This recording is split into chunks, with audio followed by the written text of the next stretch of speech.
Well, another day, another massive rain. 2 days in a row we've had massive flooding. Some of the pictures and videos that were online yesterday were just crazy. I mean, there is a gravel road just down from us, and it looked like a I don't know, some sort of, that's the warthogs. Anyway, it looked like some sort of summer flooding in the desert. It was huge. I can't even explain how bad it was. We took a ride down there after the video posted, and it was already cleared up, but it washed the roads out.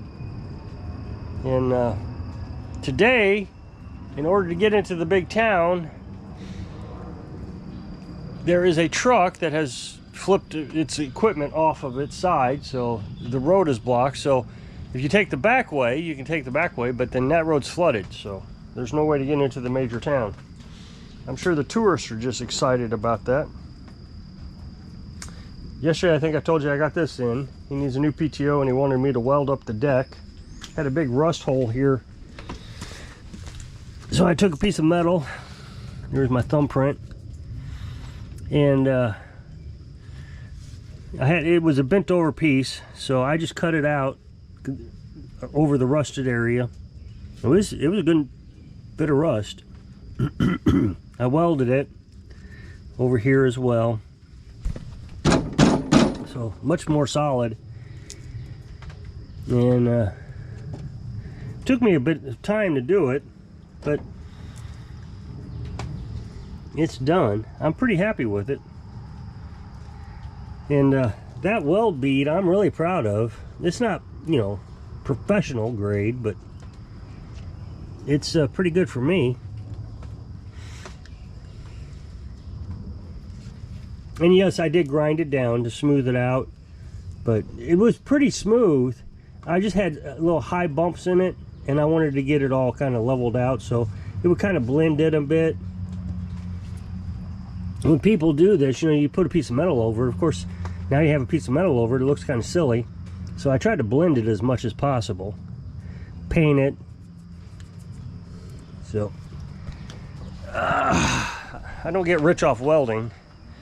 There's a lot of materials that you got to use. You got to use the metal, the welding rods, the propane to run the generators, the grinding disc. So there's not a lot going on today. With all this rain, it's just non-stop. Got 3 pieces of equipment here that all need carburetors, but that one has been gone for, I mean, I've been waiting on it for like 2 weeks. The chainsaw, about the same amount of time. It was supposed to be here yesterday, but it's still in Georgia today. Hasn't budged. Well, it left Georgia, I should say. 2 days, 2 or 3 days ago, it left Georgia. I don't know where it's at. This one needs a carburetor. Waiting on a carburetor. It was supposed to be here today, not here. Probably because of the flooding. So, that's still in Illinois.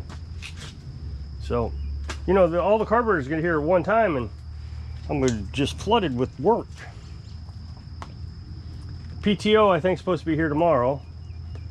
So yeah, that's exactly right. That means if I'd have gotten this one in today, then I could have done that one today. After I got done with the welding, I could put the PTO on tomorrow, but you know, I tried to get everything done in order, in the sequence that they came in. So that one came in first, this one came in second. So I'll do that one tomorrow when it comes in. And I told you about this. I didn't realize how many people were excited that I would be able to get this fixed. And I feel bad that I didn't, now that I told everybody I was going to try to use that used part. But that used part just didn't work. I mean, I did get it running for a bit. There is a video of that. But the new head, the used head that I put on it, it wasn't in much better shape. So, but at least the diagnostic was right. So what I'm going to do is I'm going to preserve this one, I think, the best I can. I'm draining the gas out of it, and I guess it's done draining. Took the gas out of the carburetor bowl, and I'm going to store it. And then one of these days when this channel, the other channel, excuse me, gets to a certain level, hopefully in 4 years, then I will buy a new head for this. Then I'll destructive test it. I'll do something crazy with it. I'm not sure what yet. You know, maybe pull 2,000 pounds or something crazy. And then, or you know, run a little bit out of oil at a time, you know, something like that. And put that on here. We kind of like that Whistling Diesel does for trucks on his channel. And then all I got to do is, then I would pay for that head. And I don't know what I was looking at yesterday. Yesterday, I was looking, or well, I guess when I looked at it, it was $95. But today it's I think 120. I mean, it went up in price. So maybe I was looking at the wrong one. But regardless, it needs a new head. I mean, and that's what I told the customer, need a new head. So it's not like I lied to him or anything. It's just he didn't want to put a new head on it. And I was really thinking, should I have put a used head on that? And I'm sure the trolls probably think I should have. We all know how they are. They seem to think they know how to do things better than me.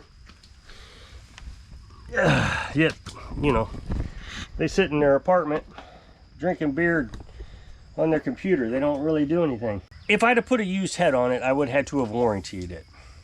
Well, as we can see now, hindsight being 2020, putting a used head on it didn't gain us any good results. So I went to eBay and I looked for one on eBay. And I think for $40, that included shipping. Well, let's just call it $50. I could have gotten a used head. I still would have had to gotten the, so another $10 for the head gasket. So, you know, we're up to 60 bucks for a used head. And who's to say that head was any good? You know, it could have a bad valve in it or something. So I just don't know if, you know, putting used, you know, people ask me all the time, hey, I got this lawnmower, you want it for parts? No, I don't. I'm not going to put parts from lawnmowers onto customer mowers. I mean, I know there's one YouTuber that does it, but he's got a distinct advantage that I don't have, that I don't think my trolls quite understand. Is he's got like 500,000 subscribers. When he makes a video, he could literally buy a new lawnmower for what that video made, just in ad revenue. He probably could afford 2 or 3 new lawnmowers with that ad revenue. So if he puts a used part on it and it fails, customer brings it back, well, you know, no big deal to him. He just goes out and buys a new one. He still had the video. He's not lost any money. I mean, the new head was $100. So he uses a used head. I've seen him do it. He used a used head, put it on there, it runs. Let's just say a week later it blows up. So he has no cost in it tonight, right at this minute, except his labor cost. But he's made $6,000 off that video. The customer brings it back. He says, you know what? Take this mower, since I've messed you up, as a loaner. You can, so he'll give him a loaner mower. I'm just speculating. I don't know if he actually does this, but this is how you save face with the customer. He said, I tried something. I promised you I would warranty it. I'm warrantying it. Here's the used mower. You take this, go get your grass cut, and I'll put a brand new head on this, my expense. I won't charge you a dime. So the customer made out like a bandit. He gets a new head, a mower to cut the grass with, and the customer stays happy. And the mechanic has made $6,000. I can't do that. I make about $6 off my videos so far. Now, over time, they will start making more and more money. I got one video that, you know, when it was first released, $6. But it's probably up in the $20 or $30 range now because Google search has picked it up. So over time, that lawnmower is going to be, you know, I could have warranted that one pretty easy. and made all my money back over, but over time. So I can't do that right now. I'm not making $150 to replace a head. I can't put a used one on there and say, okay, let's see if this works. Let the customer test my job out.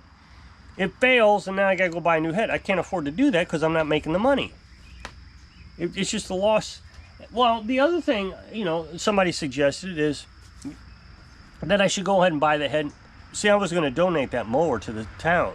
I would still like to, but I don't want to put any money into it. I don't mind putting my time into it. Let's say that I spent 2 hours on that.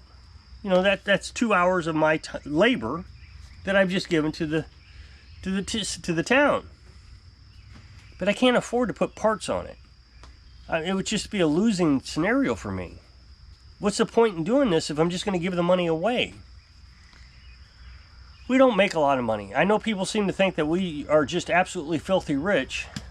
We don't spend a lot of money. And I think that's where people get confused. We hardly spend anything.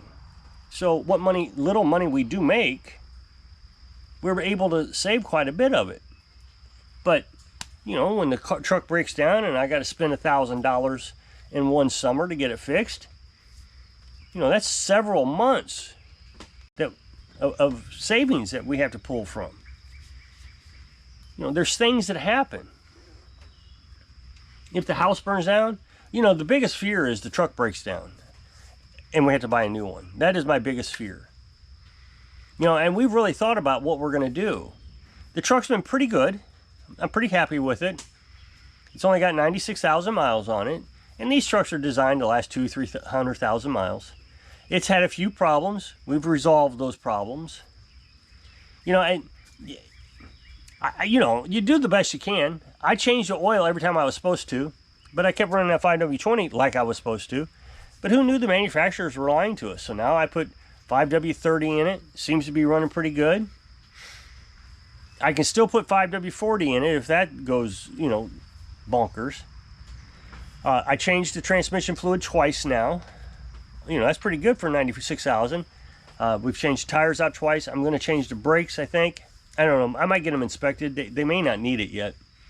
We got a 10-year inspection that we got to do on this. Coming up this next January. So the brakes about the only thing I can think that would need any serious work.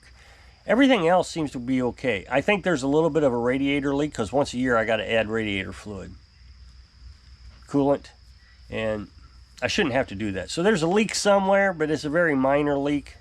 So instead of waiting for it to heat up, I think just, when it comes around January time, I'm just going to add some instead of dealing with it on the road. I always keep a container coolant in there, but it's just a little bit of seepage, I guess. But it runs really good. So let's say the engine goes out or the transmission goes out. Let's say $5,000 in repairs. It probably would be worth buying a new or used engine and having it put in versus buying another car, because you're buying someone else's problems. I know what's wrong with this. It needs brakes. If the engine blows up, it needs brakes. I know the transmission has been well taken care of. I've changed the oil in it twice. If the transmission goes out and the engine's in good shape, I know the engine's been in good shape. I've been changing the oil every time I'm supposed to. So it's getting rough looking, but any used car is going to be rough looking after, this thing's 11 years old. So, yeah, money.